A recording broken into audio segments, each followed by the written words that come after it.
Here we go. Hello, Kiana Sage here. What a crazy day it is here in California. Crazy, crazy, crazy. Today we are talking about environment and trauma.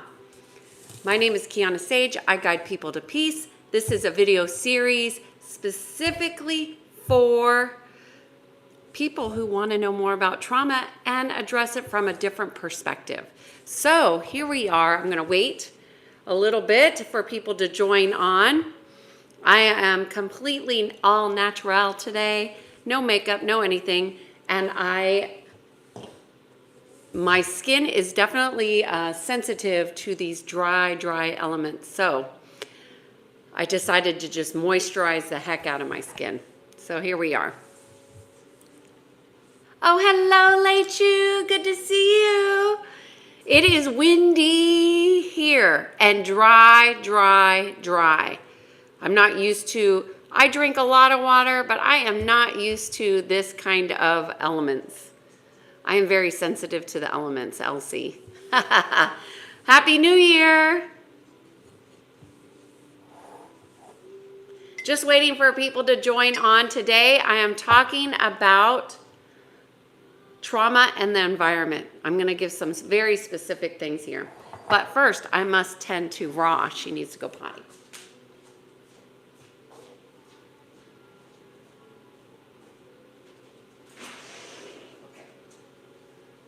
Straight to potty.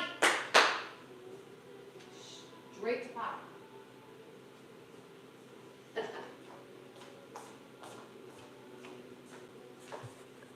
Okay, well, nobody's really here. Oh, 3 of you are here. Okay, well, sorry for that. Today's topic is about trauma and the environment, going to be addressing it from a very unique perspective. That is energy psychology. What is energy psychology? It is the balancing of physical, mental, emotional, and spiritual bodies. Our bodies all are running energy. These energy patterns all run throughout each body. If we're incongruent or off balance or misaligned in any of the bodies, it will impact how we flow and connect within.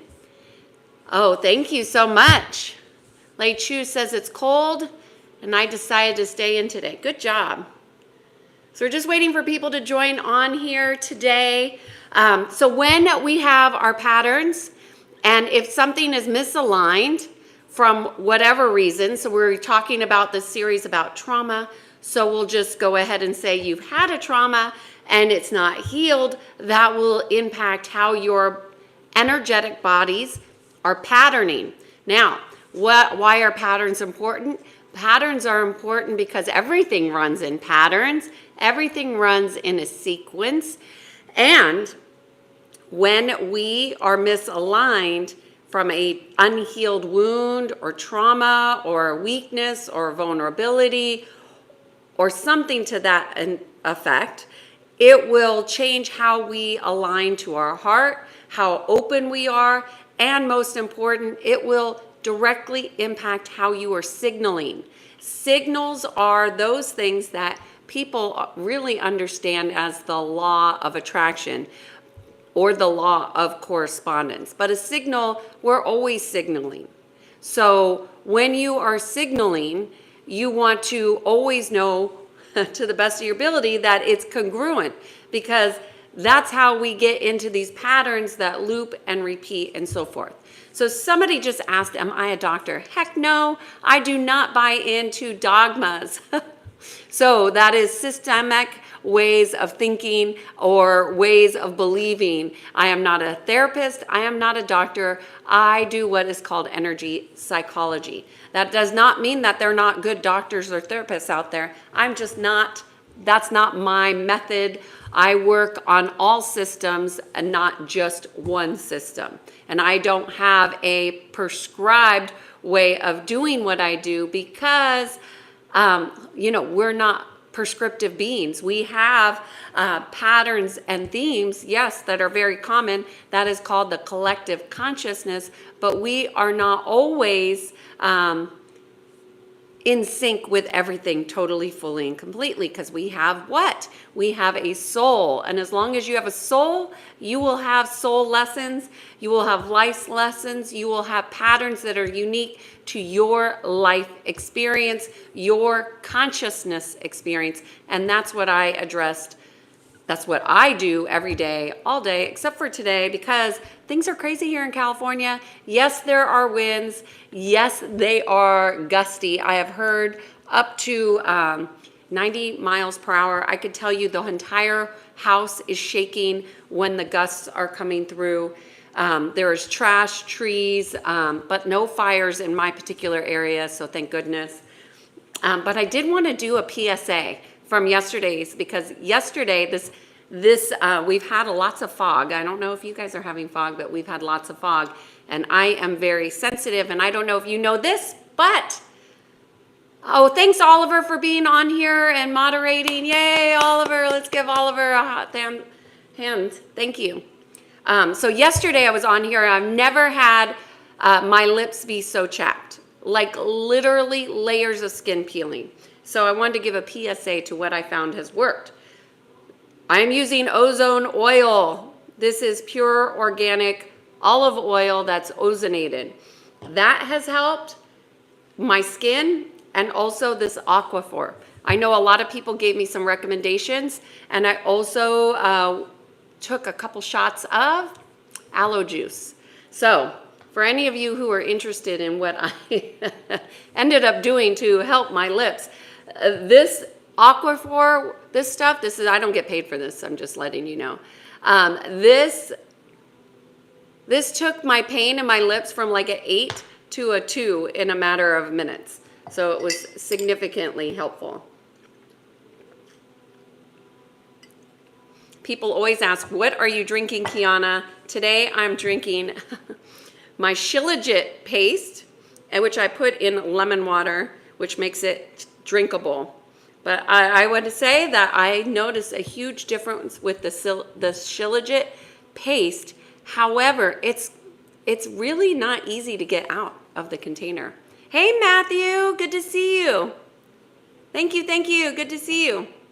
Raw One, hello, good to see you. And here, this is me just finishing my coffee. So it's been about 5 minutes. I'm gonna go ahead and start, and then I will get to the comments, and you will see some of you have asked for super chats to be turned on, so I got approved. I don't even know really what that means other than thank you, and we'll see how it goes. That doesn't change how I am working, I don't think. Okay, so today's topic, we are talking about trauma. This is part 4 of what I think is going to be a 10-part series. It might be more, I don't know. But my intention was to answer the question from people last year who wanted more information about trauma, but from an energetic perspective. So today I thought I would talk about this environmental trauma situation. So situations that have happened in Maui, situations that are currently happening with fires in Malibu, situations that are happening in war-torn countries like Palestine or Israel, where war is a part of what is occurring in that. And I don't want to leave out anything. I just want to give examples, because these are atrocities or injustices that happen to humanity. We are not going into how it's happening, why it's happening, but if you are witnessing it happening, what I've noticed with a lot of people, hi Zoya, good to see you, we missed you. A lot of people create a lot of sadness and instability emotionally and mentally, and that can fragment your body. So physical, mental, emotional, and spiritual bodies can fragment when we have traumas. So I wanted to talk about 5 aspects around environmental trauma. So let's just say you witnessed a trauma in your family. Maybe you saw a parent abuse a sibling in a way that you were shocked and in disbelief or whatever but you witnessed that trauma, and let's just say maybe that trauma also happened to you and you witnessed it. So maybe there's something going on in the family. It could be that you go out at night and you witness something horrific in a public facility like a bar or a club or a coffee place, and there's violence that erupts. And so these are all types of trauma. So I'm giving you many different examples because I really want people to have an understanding that when we're witnessing a trauma, whether we're actually seeing it in person, like in real time in person, or on a movie or on social media, our body is seeing that. When we are seeing something, we then become a witness to it. When we are seeing and witnessing something, there is an alignment to that. So you want to definitely understand that you do not know and cannot know, unless you're a knower of the soul journey of every person, what the journey is of the people who are being impacted on. So when we come into this life, we have a soul, and our soul has lessons, and we're supposed to grow in consciousness and in our deep connection to creation. So when we are witnessing an experience, we too are experiencing that situation. We must kind of rewind and just be able to stay within our own experience, because we can only directly influence our soul journey. That doesn't mean we can't do anything to help or support others if we feel called to do so. But going into the depths of woes and sorrow and anger, and those are your soul journey. And so what I wanted to offer today is that you be consciously aware that these instances of trauma that we witness have soul journeys occurring at the same time. So our perception is, hi, nobody, hello. Salvo, good to see you. Hello. Our soul journey is the only one that we are here to actually consciously heal. That's it. So we can't do it for another person, but we can be present enough to our own awareness that we have a soul journey, and that soul journey is connected to consciousness. So just having that awareness is like basic step, okay? 101. 2, when we're witnessing it, so when we're seeing something on TV or social media, it can feel as if it's happening to us. That is the point of power that we have for our own healing, is to manage our own emotions and mental perspectives on things. If we allow ourselves to go into a downward spiral, we are creating this aspect called loosh or miasma or density, whatever word you feel most aligned with. It doesn't really matter, because words have been, or they're just words, right? So when you are witnessing a trauma, or like, for example, here in the United States, in just up the street here in Malibu, we're having the fires, and there's a lot of people that are in trauma, and there's a lot of people that are witnessing traumas, and the news is really good at putting those out in for the public. But it's so important to stay neutral. A lot of people are going into, how could this happen? They are doing it to us. And this is very much a victimizer perspective. And we need to be able to do this and see what is happening, witness it from a place of neutrality to the best of our ability. That staying calm within the storm is paramount to your health, wellness, and being able to objectively see, sense, and feel what is taking place. You can't do that when you go into the mind, which is driven by fear. Maybe it may come here. Maybe there's going to be a fire here. Maybe there's going to be a bomb here. Well, there's probably going to be an earthquake. You know, all these thoughts, it's going to be what it's going to be. We are only able to influence the collective consciousness in the positive when we are connected to our space of neutrality and our heart, and fully, totally connected to God. God consciousness, unity consciousness, source, whatever connection you have directly to God is what you want to stay in. So as you are seeing something, say your prayers. Be in the space of connection, whatever that is for you. I'm not going to tell you how to pray or what to say, because that's an individual way. We all learn different ways. But the most important piece is to stay neutral and stay connected to your heart. Because when we go into fear, it keeps us disconnected. When we witness traumas and we see injustices, we often go into the mind and get angry and irrational, and we lose our ability to perceive accurately. So we want to really stay calm, stay neutral, okay? I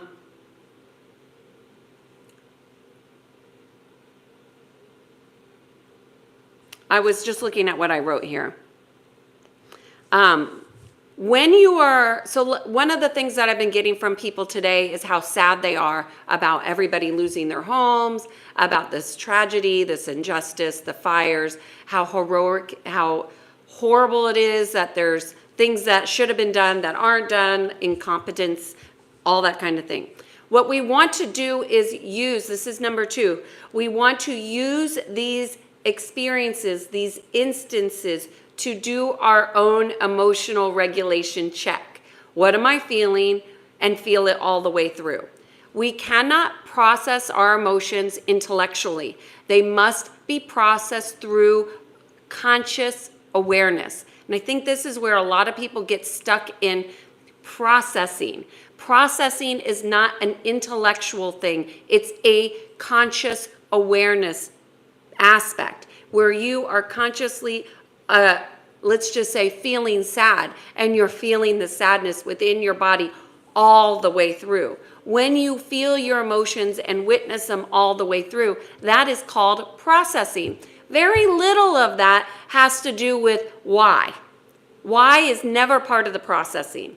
Why did this happen? Why is this happening? Why is this happening to me? That is probably one of the worst directions you could go with your thinking mind as far as processing your emotions. Your emotions, doesn't matter what they are. There it is.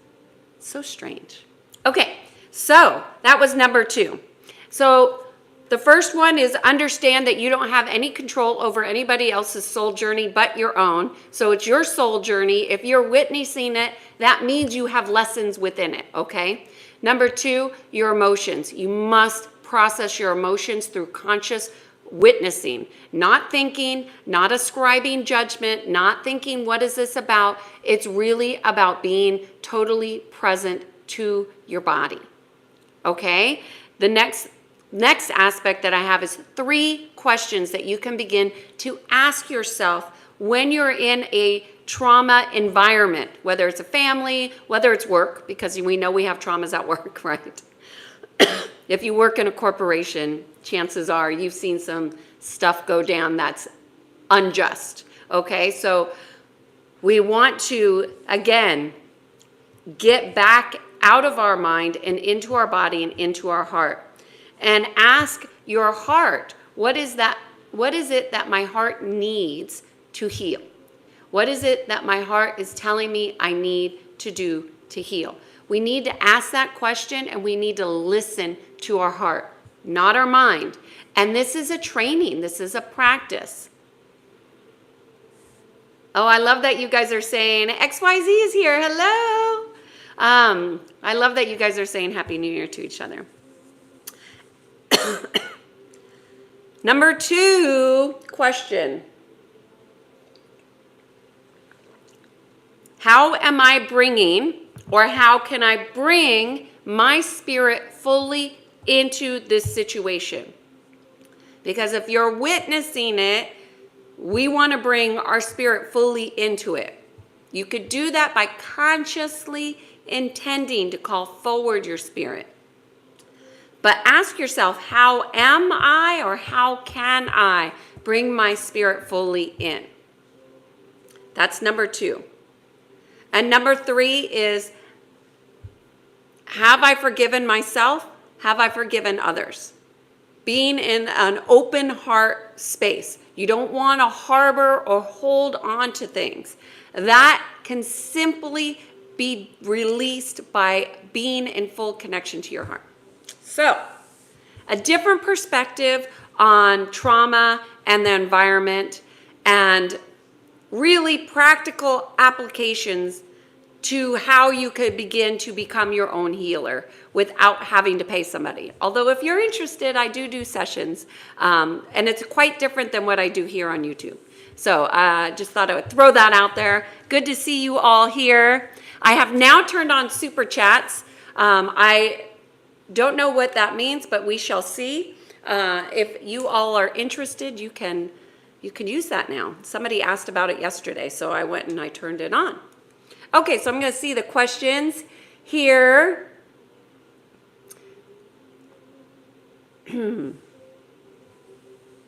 Hello, Albania. My grandmother is from Albania.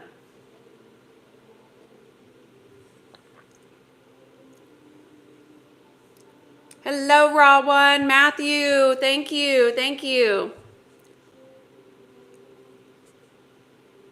Oh, is it Elvis's birthday today? I have no idea, because you know why? We're not getting any of that on our news here. And Shivani, hello, nice to meet you. Nobody is saying stay positive. The only difference between a good day and a bad day is your attitude. Well, let's just take that a little bit further, nobody. What is a good day and a bad day but a judgment? It's the mind. It's the mind determining what's good and bad. We want to stay out of good and bad, and we want to go to neutrality. Right, Zoya? Soul Journey. I can't wait to do my Soul Journey class with you all. If you guys are interested, I haven't posted it yet, but it's coming. Salvo's saying, many people talk about the victim mentality, but I don't realize they are in a similar or same mindset. When I was younger, I really didn't understand it. Okay, Salvo, it's actually more than just a mindset. It's an actual program. So just like you put in Excel and you go to your Excel sheet and you start doing numbers on Excel, it's the same program. It's just that people don't know that they're running that program because they don't understand how they have been programmed. Just like a computer, because we are a biocomputer. Energy can be programmed. I promise you, it can and is programmed. You are an example of it. So when you are totally locked into a pattern, more often than not, it's a program that has been either turned on or needs to be turned off or unplugged or neutralized or removed, released, however you do that. I know how I do it, but it's part of understanding that victimizer is not only just a program, but you could also look it up, Salvo, and see it's an archetype. So if you know archetypes are personas that people take on, but oftentimes they are taking it on because they've been programmed and they have not done their internal work deep enough to unplug from that program. I promise you, nobody really wants to be in that program. It doesn't feel good. It brings you down into the lower rungs of energy. It's a cesspool of yuckiness. It feels yucky. And yet people are in that program because they don't know how their behaviors are programmable. So, something to consider and look up further, Salvo. There's 25 of you in here. If you wouldn't mind giving me a thumbs up if you're watching, just because this is very unconventional type of work, and it's important that people become aware of it, that their consciousness needs expanding. It doesn't expand on its own. It only expands with our conscious awareness and our exploration of our physical, mental, emotional, and spiritual bodies, and our deep connection to God. So if you're here and you like what I'm saying, give us a thumbs up. Raw One is saying, a car will go nowhere in neutral. Sometimes you have to do things. Push forward and gather intent. I think neutrality is often misunderstood, Raw One. And I think just because you are in a neutral state doesn't mean you don't have movement. It's not the same analogy as a car. You are actually accessing greater potentials when you are in a state of neutrality. And otherwise known as you have greater access to life force when you are neutral, because something is not siphoning it. So it's not an actual great analogy, but I understand what you're meaning. And intention derived from neutrality will be more clear and more on point, and probably more aligned than if you were to just push forward, which people have been conditioned to do. People have been conditioned to go out of their state of presence and into pushing through. And so much so that people push through stress and then become overstressed, become overwhelmed, become anxious, become depressed because they're pushing. So we have to understand that neutrality is not a space of non-action. It's actually an action in and of itself that allows a different perspective. Good to see you, XYZ. Happy New Year to you. Hello, Ravi. Good to see you back. I thought you were going to exit off of there after yesterday. There is no good and bad, there's just. Yeah, that would be there's just acceptance. Oh, somebody's telling me to put my hair down. This channel is not so much about looks as much as it's about content. I have really been diligent about trying to present meaningful content without getting caught up with how appearances can distract. So anyway, today's topic is about environment and trauma. If you guys have any thoughts or ideas or questions about trauma and the environment, please bring them forward. Oh, thank you. Thank you, Vivek.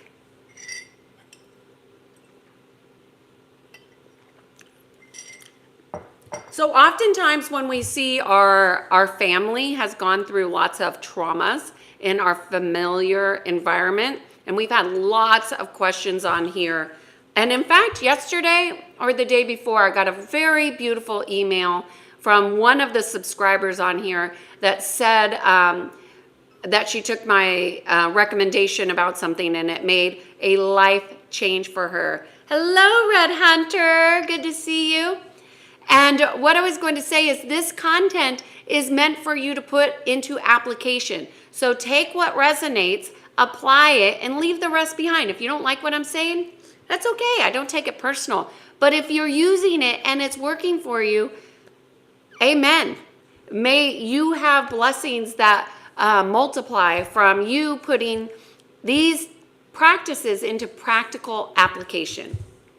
Because that's why I started these lives, is so people could understand that they are their own healer. Hey, Matt, I was just thinking about you the other day. Happy New Year for you. Happy New Year.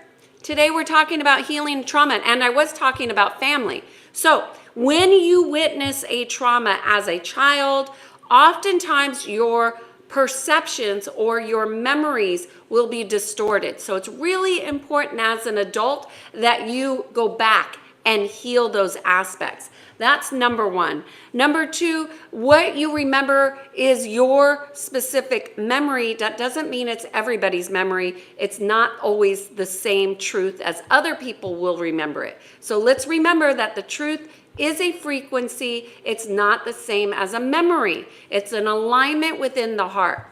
Now, I distinctly remember when my mother and her sister and brothers were all got together after my grandmother passed away, and they were sharing their childhood stories, and they couldn't agree on anything.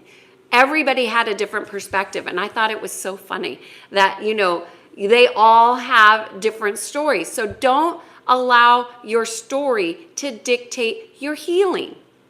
Be willing and courageous enough to understand you have a soul journey here. Let's get the learning. Life lessons, soul lessons, they're totally different, okay? We have to understand that we have a multi-dimensional aspects to us that helps us to make sense of the insanity that we experience. And if we want to stop the patterns repeating, we must learn the lessons. You can't say, oh, I'm done with that. That's it. I don't want that to happen again. Sometimes that can actually work when you're in alignment to that, but when you're not and you haven't fully learned all your lessons, it doesn't really happen that way. I mean, it would be great if it does, but for the vast majority of people who are misaligned, just saying you're done with something and you haven't learned your lessons doesn't mean it's done. So it's important to check in. Anyhow. Good to see you here, Matt. It's been a while, too long. Red Hunter saying trauma is tough. It's necessary but damaging. Well, it really isn't necessary, except for the type of planet that we live on. It's become an energy source. So when people are traumatized, people should understand this. When you have trauma, you haven't healed it, you have vulnerabilities in your field, and that means your consciousness can be siphoned. So if you think you're traumatized just for being traumatized without a purpose, oh, there's a purpose, all right. There is a purpose. It's not necessarily a purpose that's totally for your benefit, but if you're here and you learn it, then you can heal it. So Red Hunter, necessary, no. Probable, yes. That's what I have to say there. Salvo says, yes, I remember archetypes from previous lessons. I do remember us having previous conversations about archetypes. I tried explaining what you said to my brother, and he doesn't believe in archetypes.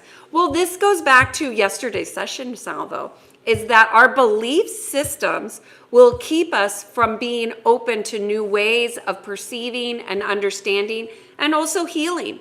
So your brother doesn't have to believe in them for them to be true.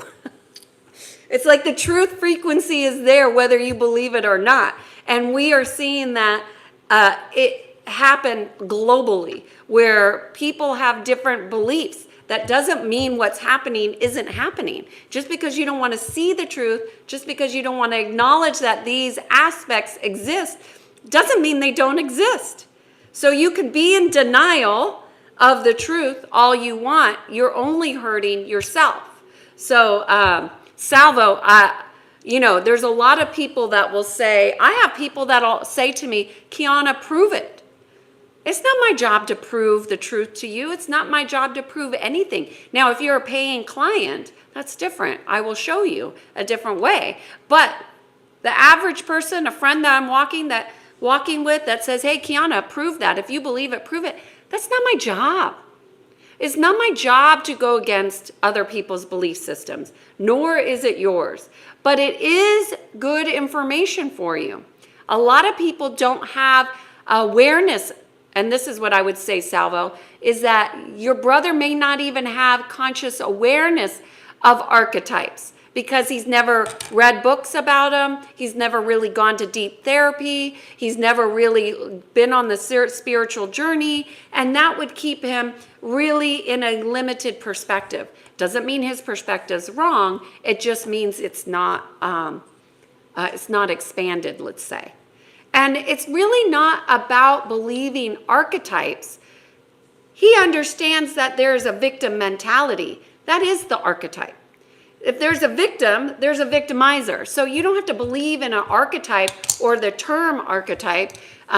You can just understand that this exists. So if it exists and you buy into the victim and the victimizer, what does that do? It creates division. Why do people want people to be divided? Because it fragments them at a spiritual level. That's what keeps us from becoming more conscious, more aware, more mindful, more present, because we are not willing to challenge these belief systems. Which, yesterday I didn't even really want to do that video. I did it because I think it's important that people begin to question their belief system, but most people do not want to, and their ego will come into play and really fight for the limitations. The ego mind will fight for the limiting beliefs. Why? Because the ego fights for status quo. I get really passionate about this. Okay. Yeah, Matt, I have been here. I got sick in December. But I still, I went and I looked at the video series. The Being in Sync 366 video series is actually more than 366. I did a lot of videos last year. So go check it out if you've missed it. It's good to be back. This year, I think I'm going to do series. I want to do series because last year it was hard to do the series with the various topics. This year I want to stick to series. This year I'm starting with the series of trauma, and we'll see where we go from there. So if you have a topic that you're interested in doing a deeper dive in, certainly I'm keeping things general so people can actually stick with some practical application. Because if you go too deep, then you get too much into the mind. But, here we are. Yes, Matt, the wildfires, I talked about it earlier. They're in Malibu, so I'm about an hour and a half south of that. I just finished my Shilajit. It's so good. It's really better in the tar form, but it's really not easy to get out of the container. Okay. Thank you, Olivia. Very nice. Oh, we're in sync, Salvo. That's exactly what you said to him. And then he says, it doesn't matter what you think. It matters what the truth is. And he got mad. Well, that's good, Salvo. That's a good experience. So when your brother gets mad and he doesn't agree with you and he says it doesn't matter what you think, you know that you've touched on his ego mind, okay? When people are mad and angry about different perspectives or being challenged in their belief system. Because when you brought up archetypes, you challenged his belief and you also challenged him in an area that he's not skilled at. And that will make people feel insecure. And then their ego will get even more out of balance. So when somebody is mad, the best that you can do is not say, I don't care, but be neutral. And also offer compassion, because when they're in that state, it's not an easy place for them to be. They don't want to be in that state, but it's not easy for them. So this will help you expand in your heart and also your conscious awareness. Good job, Salvo. You're like on the path to mastery for sure.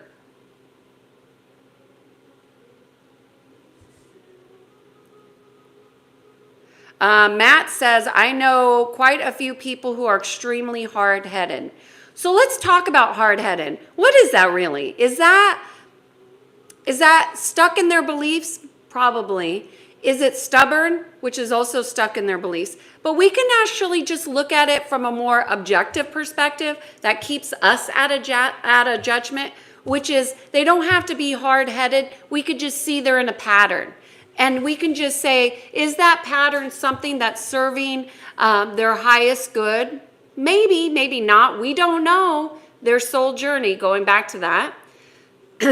But what I would offer to all of you is that when we're seeing people who are like that, and we're witnessing them, they are reflecting back to us where we need to grow and expand. So what I would offer to you, Matt and Salvo and whoever else wants to hear this message, is to ask yourself, where am I stubborn?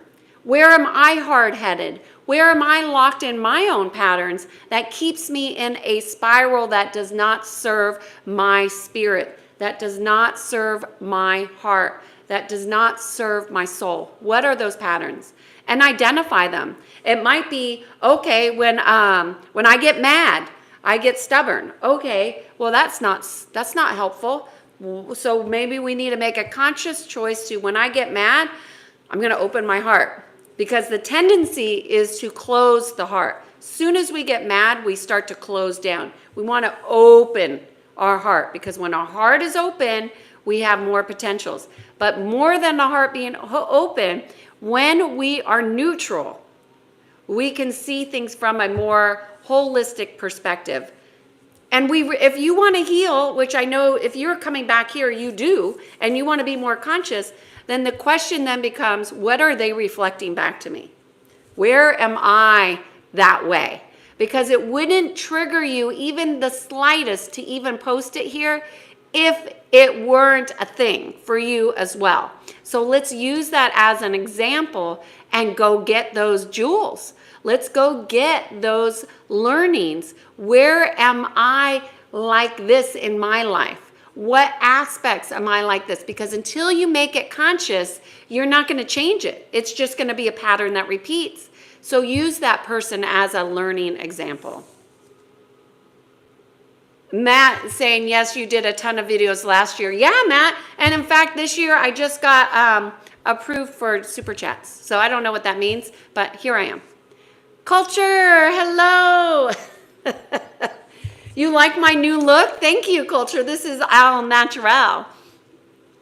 This is how it goes. It's dry, dry, dry out here. I didn't want to put any makeup on my face because I just want to keep it moist because it's so dry. My fingers are dry. Everything is dry. Kiana, do certain cultural things get in the way of being neutral? Well, a cultural perspective would be maybe a conditioning or programming, Salvo. So does it get in the way? Only if you're not consciously aware. So if you perceive it as a block, it's probably a block. But if you could be more specific, I could probably help you more specifically. I'm trying to think of a cultural thing that would get in the way. So like I grew up with an Italian mother. So, you know, we have very spicy conversations. We talk with our hands. And like in a lot of the videos, stills, you'll see me with my finger up or, you know, does that get in the way? It really depends on who the receiver is. My intention when I come on to this live is that the receiver receives the message.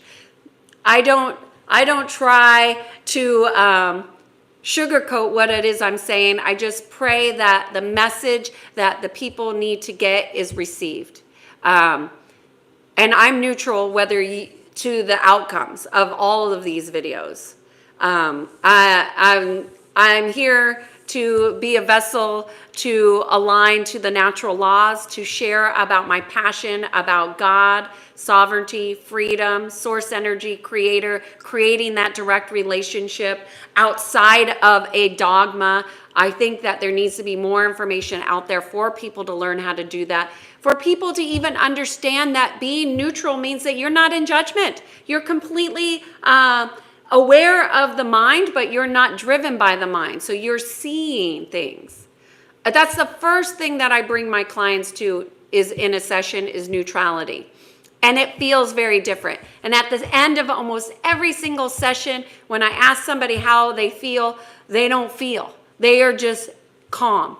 They are just neutral. And they're so used to their mind going dee, dee, dee, dee, dee, dee, dee, and their mind is still. Most people can't believe it. But that's neutrality. Red Hunter, why are your messages getting redacted here? You're usually totally on point. Okay, Matt says, I've missed you, Kiana. Thank you. I missed you too, Matt. In fact, I was thinking about you yesterday saying, gosh, Matt has not jumped on in a while. But the holidays are a thing, you know. You've been busy with your schedule. Okay, well, I don't know when my schedule is going to be for these lives yet. I haven't decided. I haven't been guided. Last year I was really guided. This year I just know the one piece of information I've been given is that I'm going to be doing series instead of just on here every day. LJD3, Happy New Year. Happy New Year to you. Good to see you. Thank you for being here. No need for makeup. You look great without it. Thank you, Matt. You're always so sweet and kind.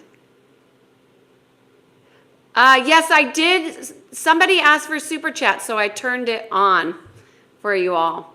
I'm from California. Lei Chu, you got redacted too. What's going on, y'all?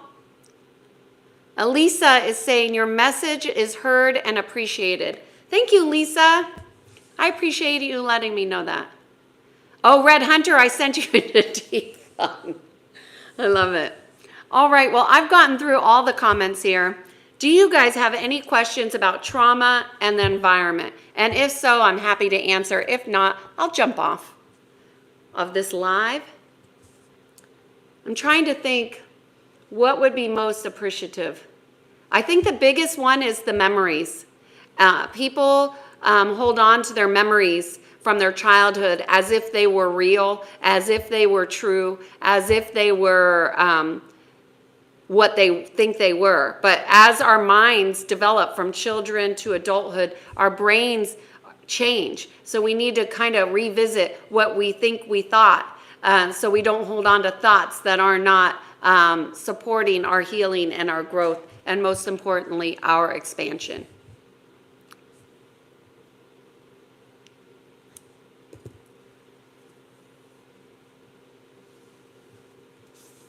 Do you guys do facial massages ever?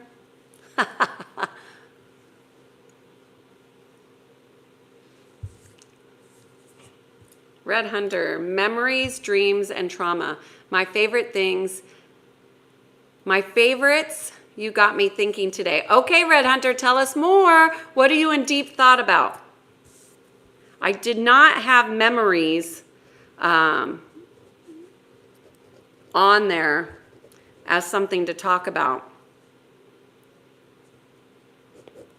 But because that brings us into such a deep dive of this whole theory of mind wiping, which most people are not familiar with. And I really try to stay pretty casual on this channel and not go too deep into those rabbit holes that will really polarize so many people, because I really don't want this channel to be about polarity as much as I want it to be about consciously growing, considering new perspectives, aligning to new ways of practicing, and really unfolding so we're not stuck in patterns that don't serve us. Nice to meet you too, Vivek. I don't know if I'm saying your name right, but thank you for being here. Any questions, anybody?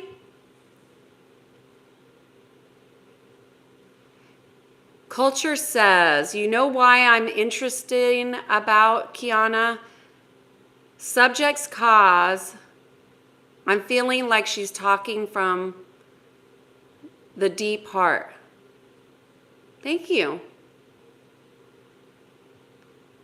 I'm just myself. This is it. There's no faking it with me. I've tried faking it. It doesn't really work. It does not work for me.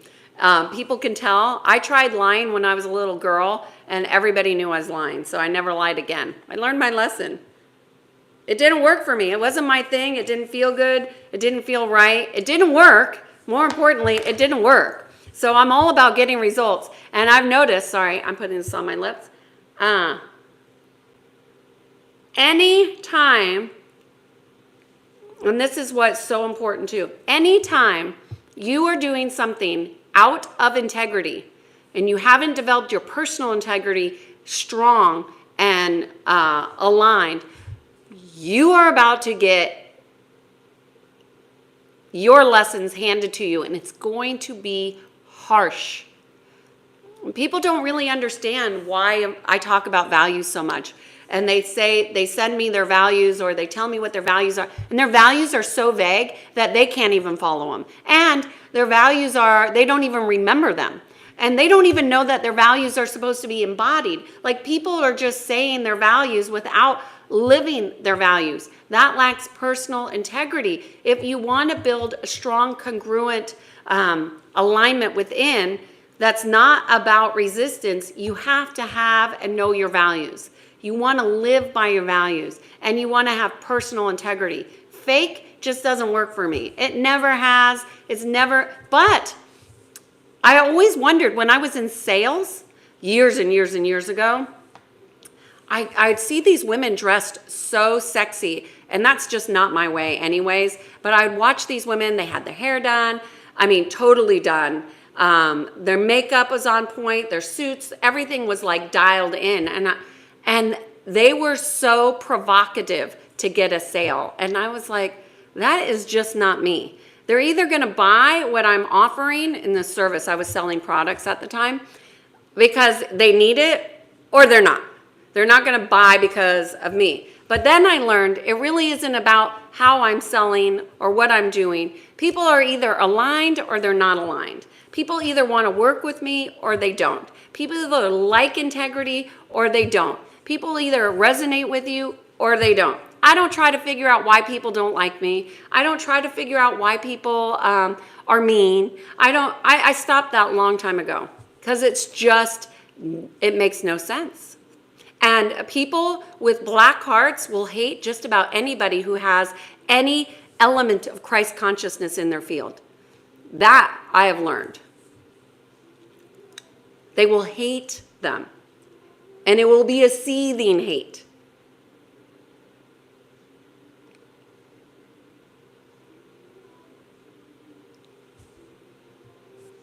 Okay, thanks, Matt. How to deal with visual trauma, like a worksite accident from afar. Perfect example, salvo. So, this is exactly in sync, salvo. We are in sync.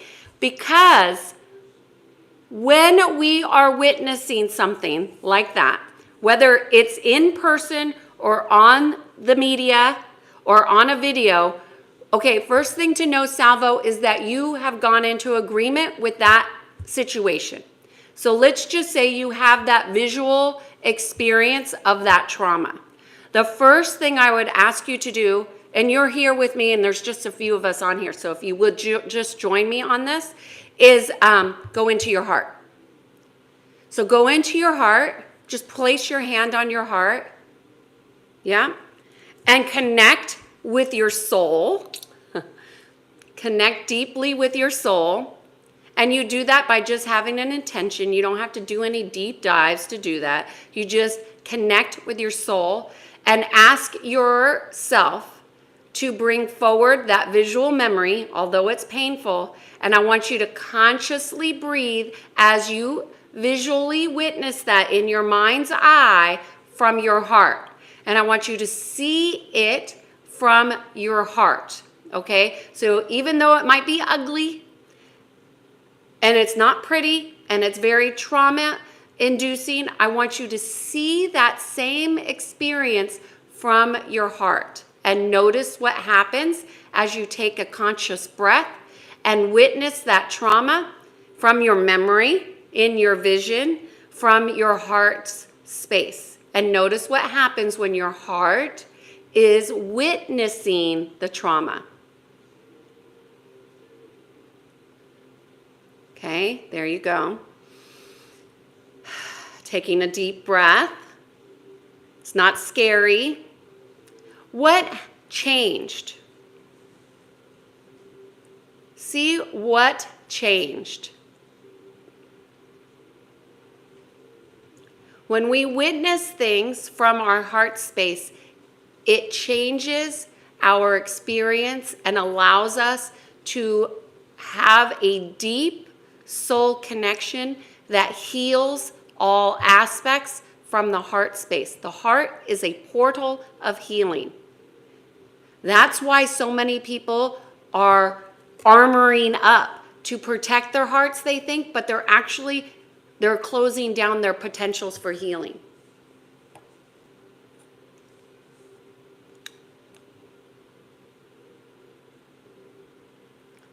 So Salvo, come back. Let me know what's happening. What did you notice happened? You see what you may notice if you guys do this, and all of you are invited to do this on your own, is that you are invited to do the same thing from a safe environment within your house, within your home, to revisit a memory or a vision or something that was traumatic from the heart space so it can heal all the way through. When you are operating in fear, like I don't want to see that, that is telling you shock is present. We need to get out of shock to witness. And this is what I told you guys I did for fun, is I put myself in shocking situations so I could practice being in a place, because I realized that being in shock was a vulnerability to my spirit, to my consciousness. And I don't want any vulnerabilities. None. I want to get all of them to the best of my ability. So, tell me, Salvo, what's happening? And as you do that, I'm going to get some water.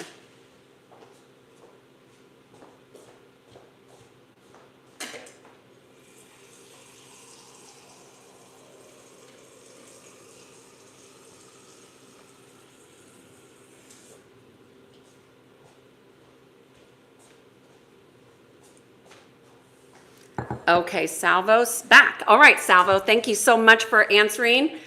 Thank you for first posing this brilliant question that is totally on point with today's topic.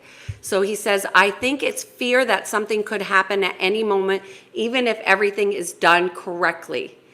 Salvo, what you are saying is that fear is propelling this trauma for you. So we want to identify the fear, and the fear is that you don't have any control. And that is really a powerful awareness for you to have. If you don't have control, then you want to defer not my will, but God's will. Not my will, but divine will. This is not magic. This is just a choice. Otherwise, you will be in fear, and that fear will go from just that anything can happen at any point to what is this telling me? Am I living my life fully? Do I have regrets? And do I need to adjust my course? Because life is valuable. It's valuable when you're conscious. Most people don't understand that consciousness is a highly sought after asset. This is why so many people are checked out, is because it's siphoned. In order for you to claim all of your consciousness, we need to start to recognize and live fully and totally connected from our heart to the best of our ability every day. So Salvo, did you notice the fear dissipate when you did that exercise by seeing it in the heart? So the next question, and these are the questions that I listed before you got on here, I think.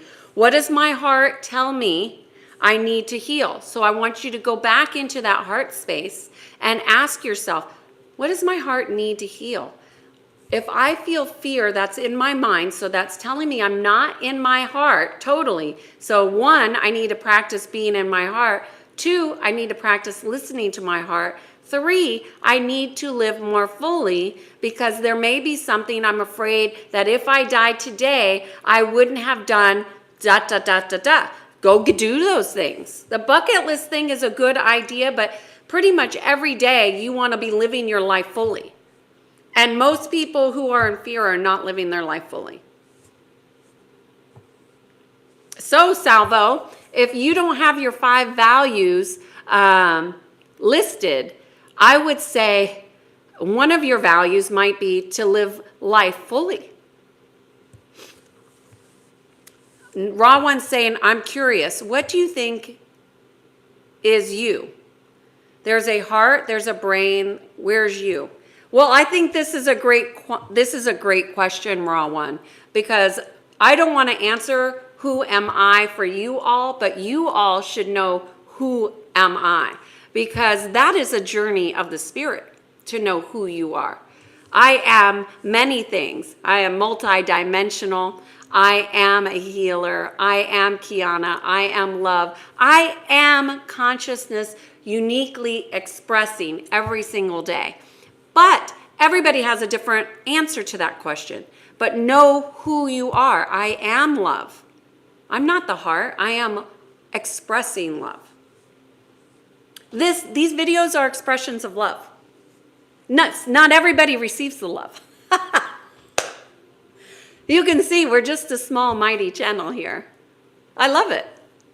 And I love that you all are so vulnerable and honest and willing to share, because Salvo, that is a great question to understand that fear might be restricting or limiting your full expression of self. Red Hunter saying, so would it be better to never have experienced heavy trauma, or to have gone through and seen some things and most nothing gets to you? I don't even think that's a possibility, to never have experienced a heavy trauma. Like, if you're here on earth, you're witnessing some stuff go down. So I don't know how to answer that question. I don't think that's even a question to answer.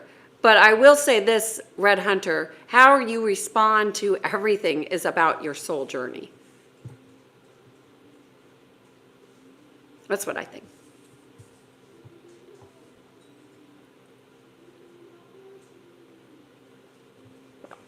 Salvo, are you there? Where are you at? What's going on?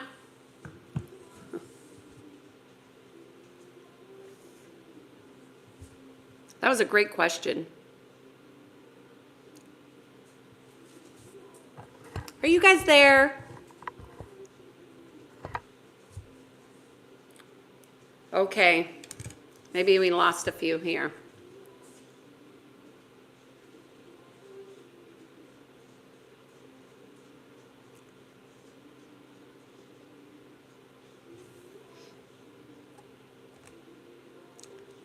Fear. Fear, fear, fear. Do you feel fear is in the head? You understand that? Not in the heart.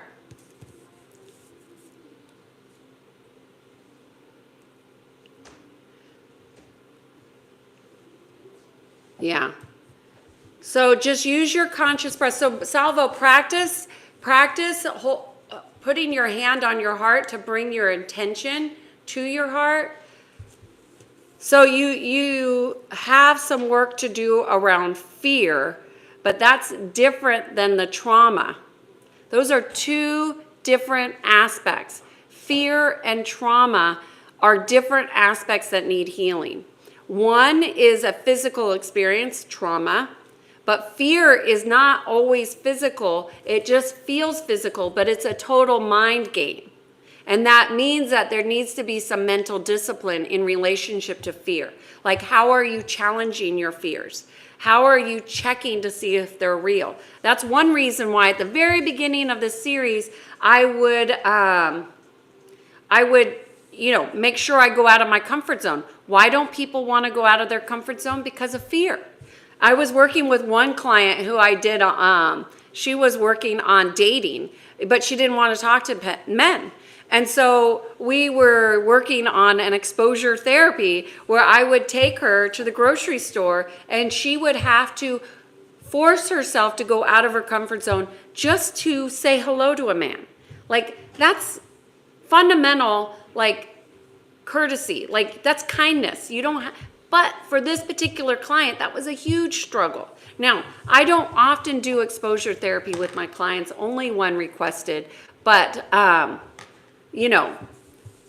had some of my clients go sit in a train station in New York City and lay down just to for 10 to 20 seconds just to see if they could do it, because their heart's racing. People are going to come up to you. People are going to walk. You don't know. But the key is that you are willing to experience yourself moving through the fear state, because fear should not be driving you. And if it's driving you, that is telling you there is some mental, I would say consciousness traps, maybe some mental bondage going on. There could be a lot of things. I'm just speculating. You're not my client, so I'm just speculating. Fear is definitely in my way. So salvo, that's something that you could conquer for sure. And that's just a conscious choice to identify what the fear is. Because a lot of people don't even know what they're afraid of. So if you don't know what you're afraid of, that fear is going to be like a virus and spread. And by the way, that fear is also manipulated. That means that you will be manipulated to do things potentially out of consent that will not be for your highest and best good. The best way to forget the incident, salvo, is to learn everything you need to learn about that incident. What is your learning in that incident? For example, it's a big learning for you. That's why you're shaken. When you get shaken that much, it means that you have a huge learning. And that means it's a big life lesson. I don't think it's a soul lesson for you. I think it's a big life lesson for you. And the main one, this is not all of them, but this is the main one, is to live life more fully, to be more present to your moments, and to conquer your fears. That's two big lessons right there. If you can write those two down and then devise a plan of how you're going to operate differently because of those two lessons, that will change how you see that incident. Now you're leveraging a negative into a positive. You're leveraging the trauma into living more fully, and that expands you consciously and in the heart. Matt says, I fight my fears by doing things that fear me. That's exactly how I get over. Good job. It's definitely tough, but Kiana, you said you got to get out of that comfort zone. You have to.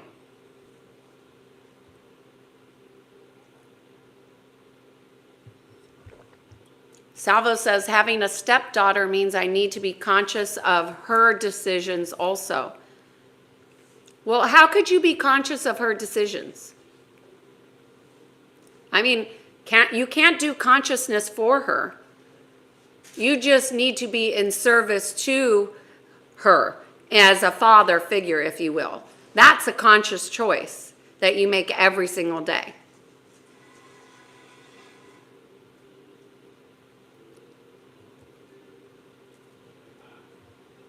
Hey, Shane, good to see you. I actually bought some sunflowers today. Little flowers. For example, 20-year-olds in Green Bay, Wisconsin, Miles. Oh, Red Hunter, you're from Wisconsin? I have some clients in Wisconsin. Is 20 miles from 20...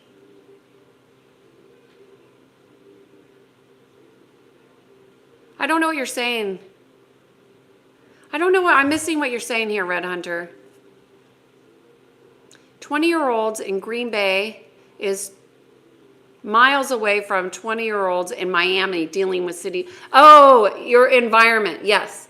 Well, exposure is a thing, but people are exposed to what's happening in Miami, in California, in the Middle East, in Europe, via the phones, via movies. So let's understand that when we're watching things on TV, on the screen, the mind doesn't distinguish it as real or unreal. So even though you might be saying, that's not my life, it's having an experience regardless of whether you know it.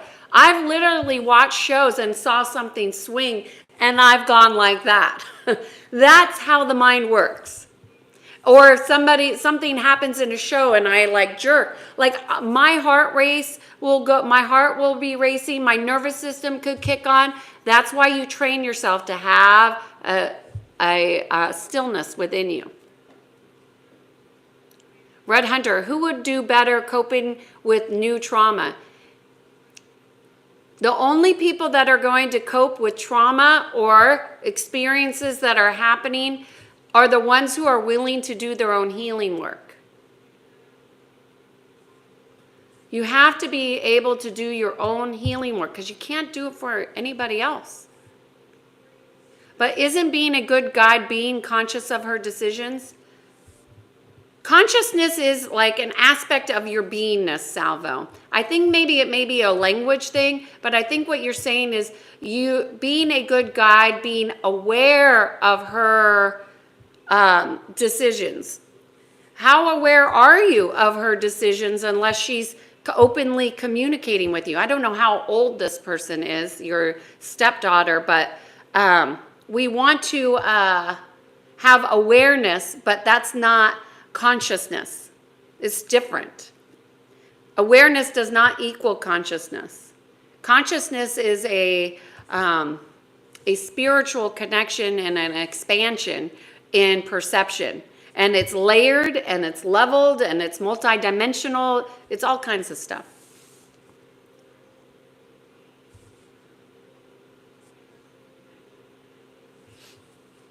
Well, some people might say, Red Hunter, that life is one big trauma. It's all perspective, right? And your perspectives are always going to be linked to your beliefs. So if y'all missed yesterday's video on beliefs and trauma, go check that out. But what we believe drives our perceptions, which drives our reality, which drives how we are integrating. Let your conscience be your guide. Just got Pinocchio vibes. Well, let your heart lead the way is what I would say. Funny. Let your heart lead. Well, you guys have been great. This has been a perfect topic. Fear is another aspect that I have not correlated directly with trauma because I think fear might be its own series because people fear so many things, but fear usually is an undisciplined mind and people don't have processes to address their fear. Matt definitely has one. He's like head on, face it. Like for me, I taught myself since I was 15 years old to face fears. Like I would do things on purpose, even at 15. I did a pageant. I'm not even a pageant girl. I'm sure you guys can tell. I did a pageant just to face my fears. You do things to push yourself outside of your comfort zone so you can grow because you realize when you are fearful, you are limiting. You go into what's called constriction. And when you're in constriction, it's very challenging to get to that expansive state where you're learning, growing, and enjoying life. So Salvo, that's what I would suggest. Hopefully that's helpful for you guys who hung on here to listen to that. Thank you, Salvo, for your contribution here, and Matt and all you all, Red Hunter, Lei Chu. It's good to see you guys. I'm going to jump off. I hope you have a great day. I have 5 more aspects on trauma. I put a poll up. So please, if you haven't taken the poll, go put in what aspect of trauma you're most interested in learning about. So I'm thinking I'll do a deeper dive into that aspect. Thank you so much, y'all. Thanks, Matt, for being here. Thanks, Oliver, Matt, for moderating here. And thanks for those of you who did a super chat, my first super chat. All right, you guys, namaste. Have a great day. Lots of love and Happy New Year.